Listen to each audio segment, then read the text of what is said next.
Now let's talk about the history, that why we come up with this differentiation between architecture and microarchitecture. All these things, all this differentiation, these differentiations came up with the abstraction layers provided by the softwares. In software developments up to 1955, specific libraries have been made by experts. For example, the floating point operations, the sine and cosine functions library, transcendental library, the library for matrix manipulations and equation solvers, etc. These were specific libraries, and these were used for specific tasks. There were no high-level languages, nor no operating systems available at this time. Then, from 1955 to 60, high-level languages emerged, and the first one was the Fortran that emerged in 1956.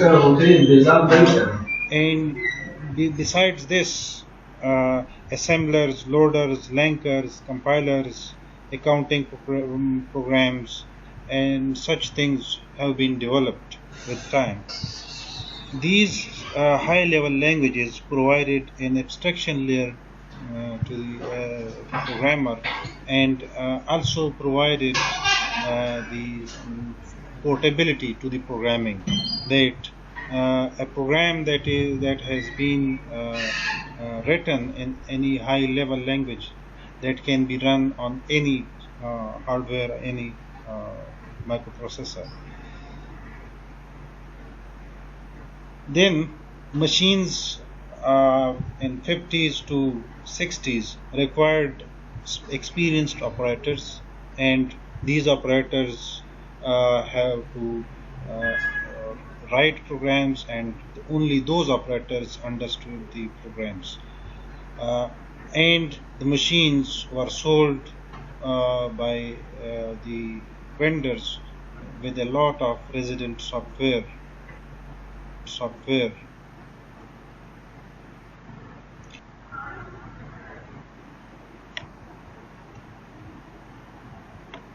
Back in history, there was no differentiation between microarchitecture and architecture. By early 1960s, IBM had 4 different product lines of computers, and these 4 different lines of computers were incompatible with each other.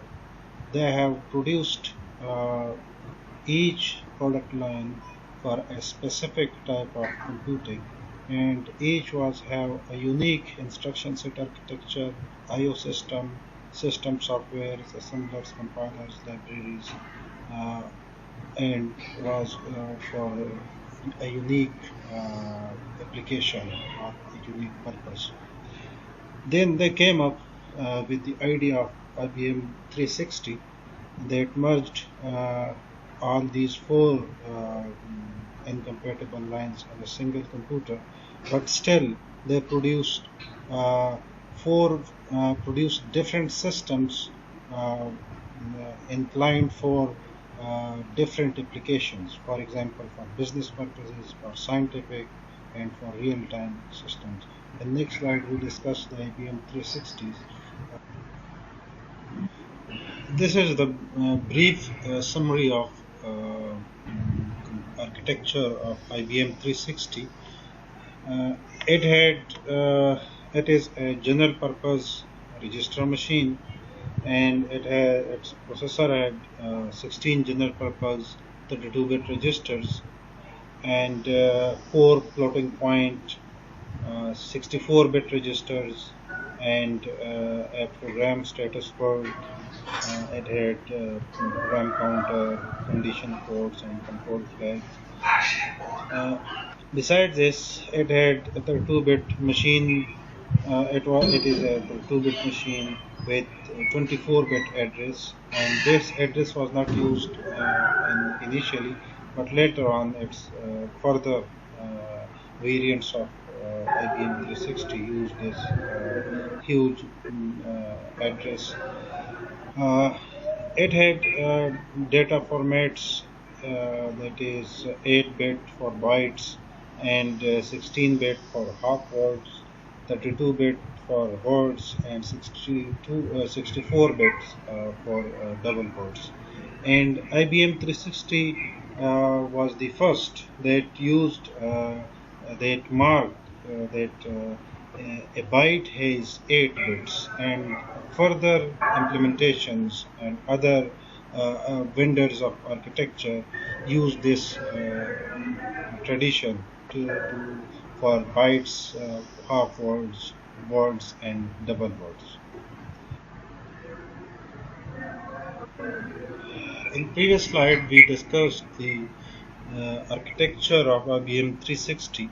Now we are discussing the different implementations of IBM 360 for different purposes. For example, here we have two different models, that is model 30 and model 70. These are for have two different microarchitectures. The first model 30 has storage of 8 kilo to 64 kilobytes, while on other hand the model 670 has 256 kilo to 512 kilobytes. Similarly, the data path component for model 30 is 8-bit and the model 70 has 64-bit. For example, if model 30 has to aid or to transfer 64-bit data, it will have to transfer that data 4 times. Then it will complete 8 times. Sorry, 8 times it will have to transfer that data. Then it will complete the whole transfer the whole 64-bit number. Further, these also have differences in circuit delay, local store, and control stores. But these architectures, these hardware implementations or the microarchitectures are different, but their instruction architectures, architecture of 360 is the same for each type of implementation. In previous slide, we discussed the architecture of IBM 360. Now we are discussing the different implementations of IBM 360 for different purposes. For example, here we have two different models, that is model 30 and model 70. These are for IBM has produced the Z Series, that is Z11, after 47 years of the IBM 360 architecture, and now the system has 5.2 gigahertz speed, 1.4 billion transistors in 512 millimeter square, and 64-bit virtual addressing, quad core design, and it has 3 issue out of order scalar pipeline, out of order memory access, redundant data paths, 64 kilobyte level 1 and instruction cache, 128 kilobyte level 1 data cache on chip, 1.5 megabyte private level 2 unified cache per core on chip, and it also has level 3 cache that is 24 megabyte, and this system can be scaled up to 96 cores with 768 megabyte of shared level 4 e-dynamic RAM. Here we present examples of the same architecture with different microarchitecture or organization. These examples are AMD Phenom X4 and Intel Atom. These both systems have the same, they execute the same code, that is x86 instruction set architecture, but they have different implementations. For example, AMD Phenom X4 is quad core, while Intel Atom is a single core. Phenom has power wattage of 124.5 watt, and the Intel Atom has 2 watts. Similarly, they have differences in instruction decoding and also in cache sizes, although they have the same level 2 cache. And talking about the order of execution, Phenom X4 can execute instructions out of order, while Intel Atom has to execute instructions in order as presented in the program. AMD Phenom X4 has a 2.6 gigahertz speed, and while Intel Atom has 1.6 gigahertz speed, and Phenom has 2.6 gigahertz speed. These are were examples of the same architecture, same microarchitecture, instruction set architecture with different organization. Then we discuss another examples of some different types. Here we have examples of different instruction set architecture or different architecture and different microarchitecture or organizations. These examples are AMD Phenom X4 and IBM Power 7. As discussed earlier, that AMD Phenom X4 has instruction set architecture of x86, and IBM Power 7 has power instruction set, while the microarchitectures are also different. One is quad core, the other is 8 cores. The Phenom has power rating of 125 watts, and IBM Power has power ratings of 200 watts.